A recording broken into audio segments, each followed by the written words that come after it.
We are quite strange.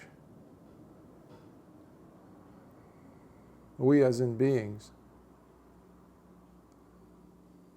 as we travel through life after death,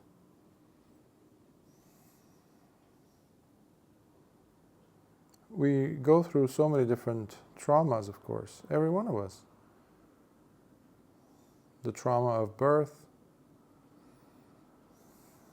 If you've ever seen or were present at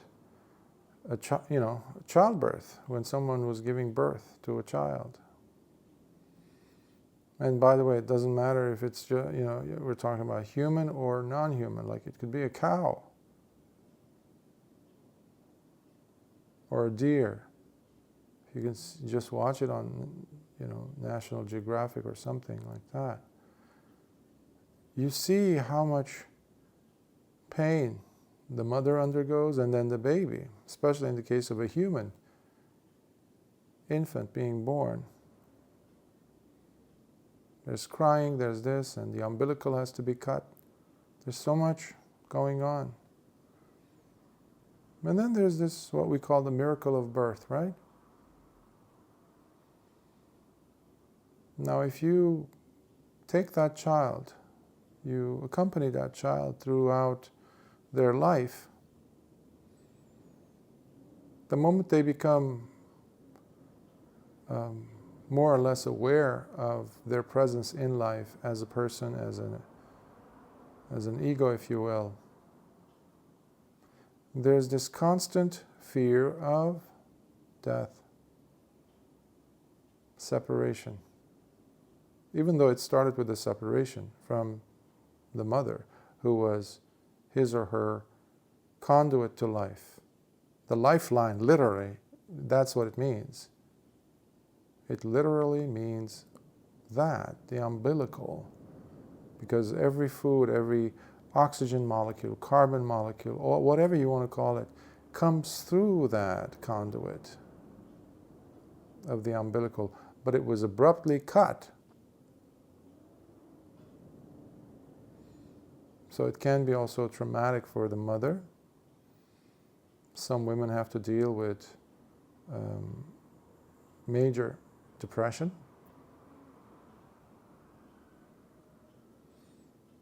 as a result of childbirth because of such a terrible separation. It would seem to be, for that person, quite painful. And then you take the child and you accompany that child throughout life, and you see that underneath it all, whether it's society, this, that, they are doing their best to stay alive. So there's this constant fear of death. To be safe. To be away from the possibility of being injured, therefore death. To the moment of, until they reach the moment of actual death. Let's say old age, they've been dealing with sickness for a while, and every other drama that comes with that. They lose their hair, their teeth, the skin is wrinkled, the eyes don't see so well, maybe there's cataract, maybe they have glaucoma, maybe they're gone blind,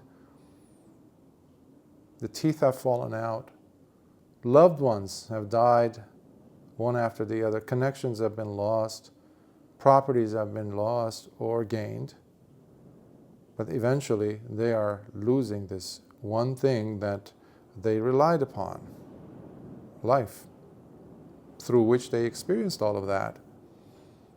So emotional traumas, emotional upheavals, all those different fear factors reach their apex. That is actual physical death. And what do we do right after? Or right at that moment? If you go to a person's sick, whose deathbed, they're about to go. Not just at that moment, but If you go to a nursing home or you ask them what would they like. I mentioned to you about my adopted grandmother. I adopted her when she was 90. 90 years old. And I was barely 40, I think. No, less than that. I was maybe like late 30s. And I would ask her, Grandma, what would you like? She would say, oh, my dear child, I just want to go painlessly. And I would ask, what do you mean, Grandma? She would say, well, I just want to go in my sleep comfortably. I don't want to feel anything. She was in her 90s, and she suffered as in old age. She was a very cheerful person, despite the fact that she was almost 90% blind.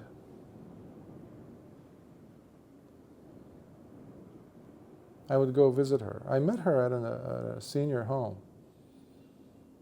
She wasn't my biological grandmother. I just met her there as I was visiting during, I think it was Easter or something,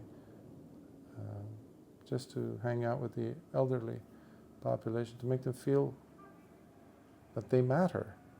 So we developed this relationship, beautiful relationship. She would see me every week that I would go to her. She would know it's me from either my voice or my height. And I would make it a point where I would stand in front of the light source, whether it was the window or close to it, and I would just go, like, clear my throat, and she would look up, and she's like, oh, it's you. So, but anyhow, a person who was almost 100 when she died, every day of her life was afraid. And I haven't said anything about the fear that we have of our loved ones from dying. If you have loved ones in your life, you know what that feels like. It's terrible, the fear of losing them. So that's another fear. So it doesn't have to be simply your own death that you're afraid of, but those other people, the significant people in your life, their death, you're also equally, in many cases, are afraid from taking place while you're alive, that is. For that, people have this secret contract with themselves, and which involves, well, let me die first, and then whatever happens, I just, it's going to happen. But rarely does that take place. But what I was trying to say is, when you get to that moment where you know this is it, and you're leaving, you know for sure you're about to leave, die, that is, what do? We throw the hook, we throw another ladder, we throw another rope for yet another birth. That's why we're so funny. We're so weird. We never learn.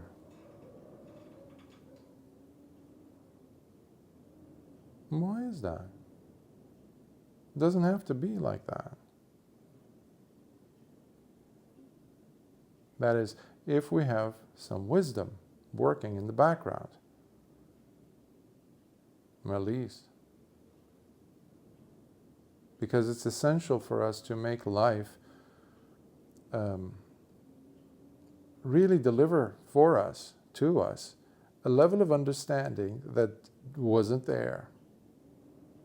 So in a way, you can look at birth as an opportunity for us to gain a depth of understanding whereby we leave this cycle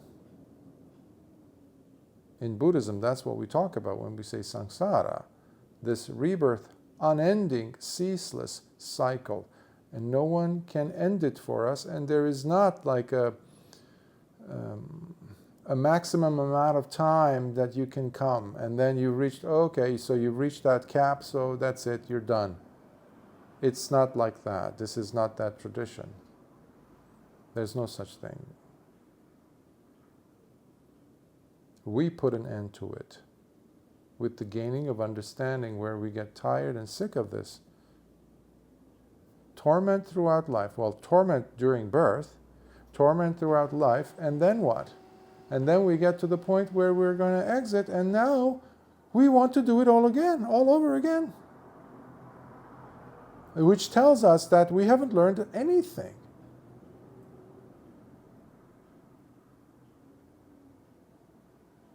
There was a movie some years ago, I think it was in the 90s.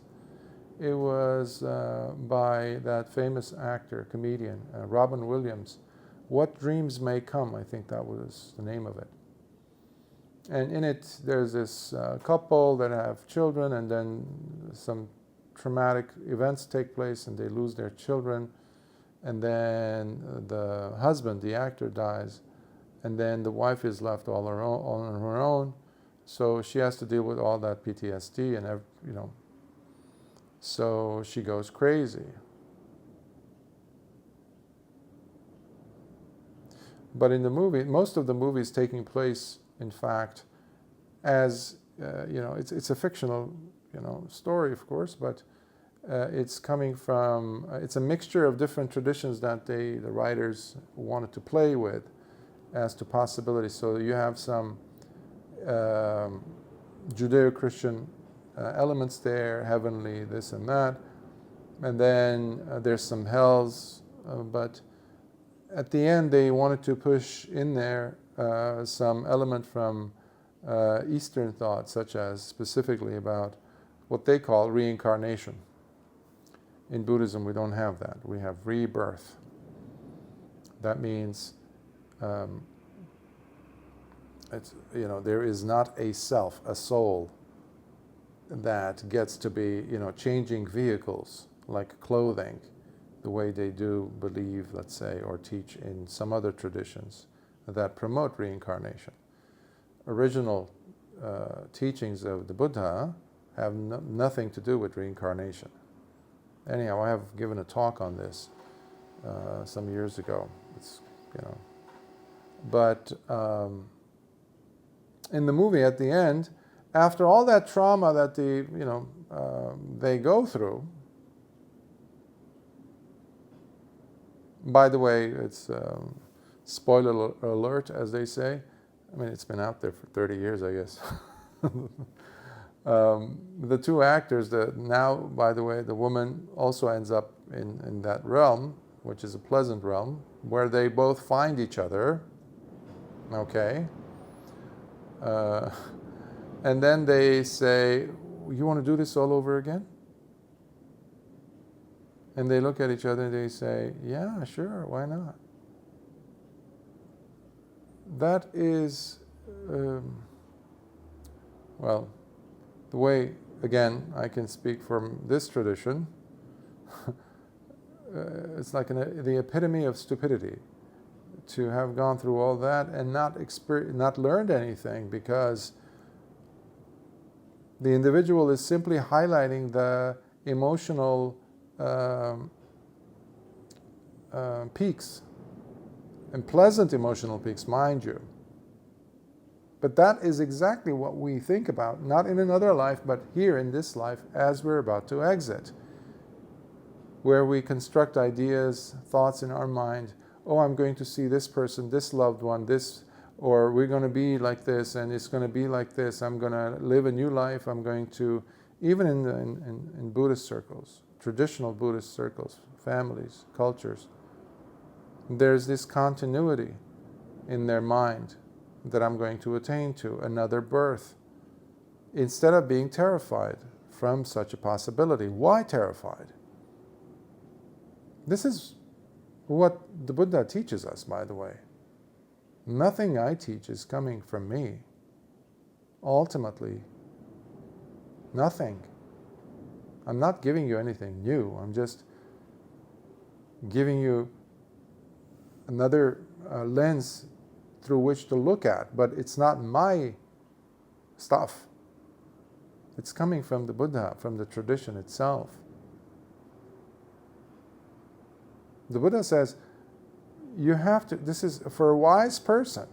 Being born is terrifying, should be terrifying, because of what it entails. Even if you have a healthy life, even if you have a life that you don't even bump your toe against anything, nothing. You don't get sunburned, you don't have any issues physically, but you will look into the eyes of loved ones who will die, who will separate from you sooner or later.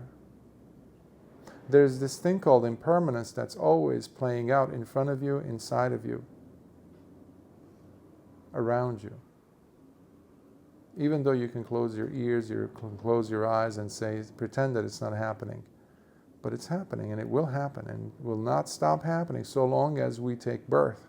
So birth itself should be not on the menu for us. We should not hope for that or expect it to be there. We should work towards that. That's what we practice for.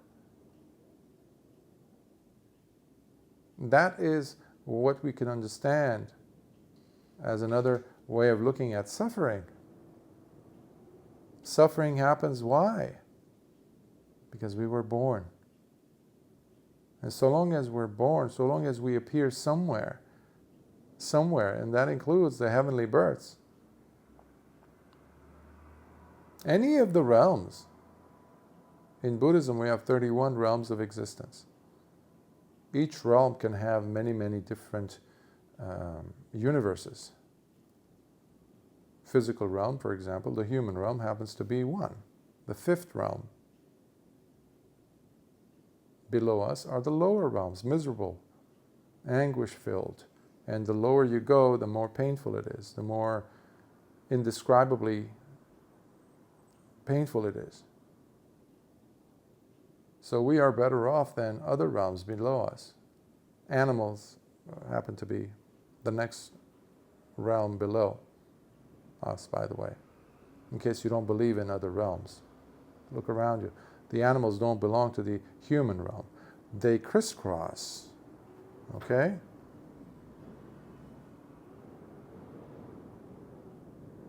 But they're not the same realm. That's why you don't know what animals are saying when the rooster is crowing or the birds are chirping or the dogs are barking you don't know what they're saying. We always think that the dogs, when they bark, they're barking. Oh, they're being annoying or something. No, why don't you go ahead and record their barking sessions throughout the day, especially when they're next to each other. Or they hear each other's, hear as in dogs in the neighborhood. There's different tonalities. There's gaps. There's pitches. How long it lasts. They're communicating, just like you and I. But we don't understand them, because they live in a different realm. We can understand each other as humans. We can learn each other's language, but you cannot learn a dog's alphabet. And dog is much more relatable. What if it's a whale? What if it's a flea, a cockroach, a snail, a goose? They're also communicating.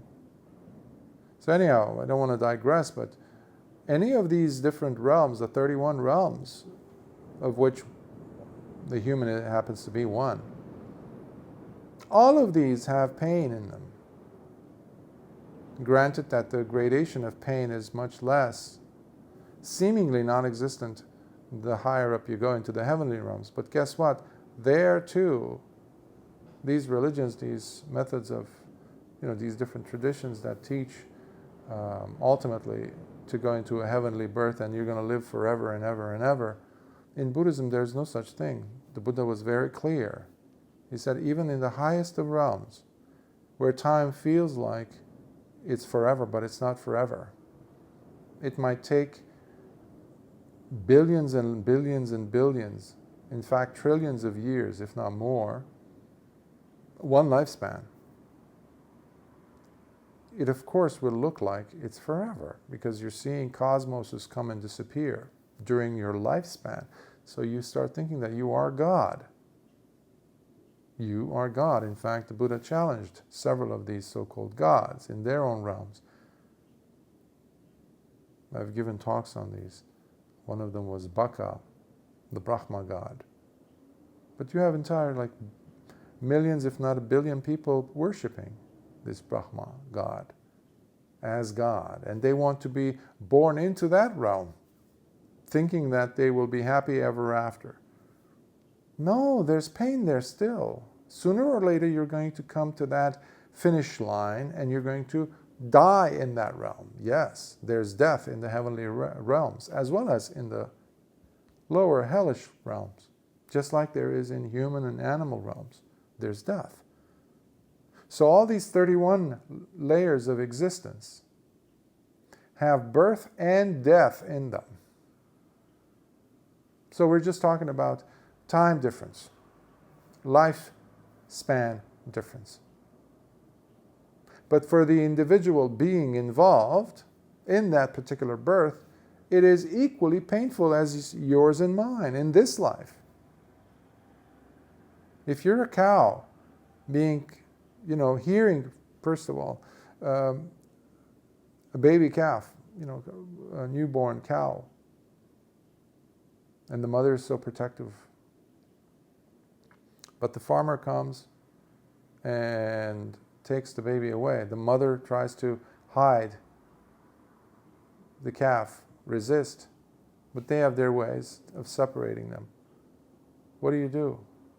When you are the calf, you're going to cry and cry and cry and cry. I've witnessed this. Across where I lived, there was a field, and farmers would bring in these patches of, grassy areas that they have designated because they've left the soil to rest. So it's very nutritious grass. So some farmers would come in every once in a while. For months it would be empty. And all of a sudden you would hear overnight a truck come and they would unload these, baby cows, these calves. And then I would hear all night, all day long, the next day at least, these beings crying for their mommies. Different calves, of course. And what's going to happen? Later on, they're going to be butchered, let's say. It's painful, to say the least, especially because we presume that the cow doesn't feel. We presume that the tree doesn't feel, that the plant doesn't feel. We presume.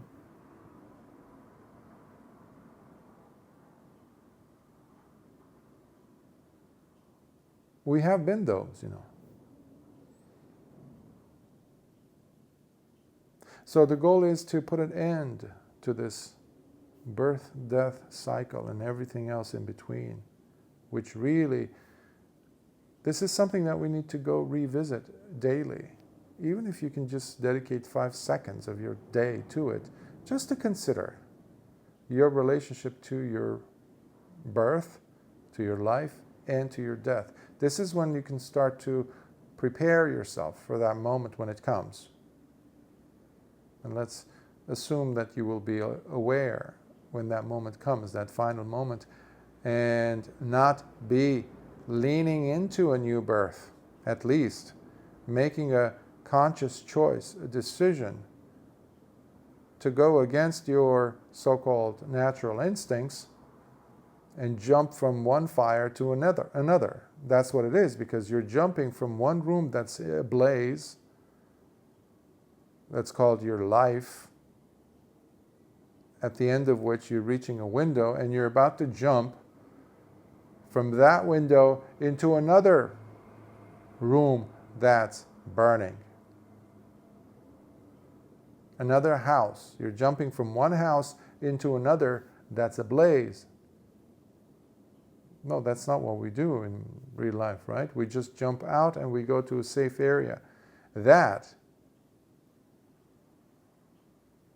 is the farther shore, according to this tradition, which means nibbana, freedom. So what is the thing then? What is the thing that's pulling you into the house that's ablaze, that's burning in flames? Longing, yearning for more, to experience more of that, whatever that may be. More of that. So you're dealing with the ignorance that there is something and the craving that there is not enough. That you don't have enough of this.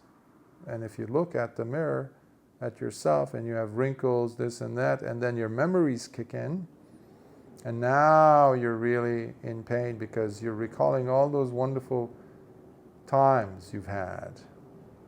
That's why people go and get plastic surgery, to tell themselves that they still have it, they still got it.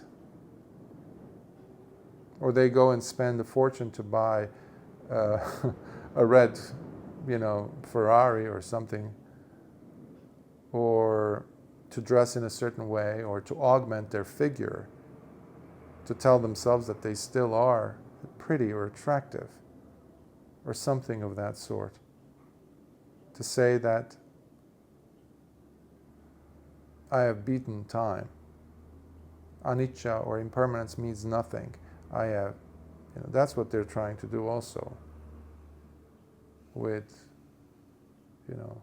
augmented reality or something like that, or transhumanism, trying to infuse machines with human body or the brain. Well, what is this? They're trying to live forever. They want to outsmart death. That's what it is. But why? For what purpose? When you are sitting in the garbage can of conceit, of ignorance, of lusting, of all kinds of defilements in your heart, nothing has changed. You still are latching on to desires, to ignorance and craving. So even if they're able to extend a human's lifespan by 100 years, 300 years, 1,000 years or whatever, they still will have to die. You can't, in the heavenly realms, I was just saying, you can live for billions and billions, even trillions of years. Eventually, time's going to run out for you, because you're there simply because of the good deeds you've done. Basically, that's what it is. But it runs out. So the key thing to remember is pain during life, pain because of the fear of death of that life, and when you reach the end of that life, particular life, now you want to get out of that life and jump into another life, which means a cycle has started. That's why Lord Buddha would shake his head and just look at it and say, these beings are, not just human, are quite foolish. They're in a cycle and they refuse to leave the cycle because they don't want to see beyond it. So hopefully this helps you to see beyond things.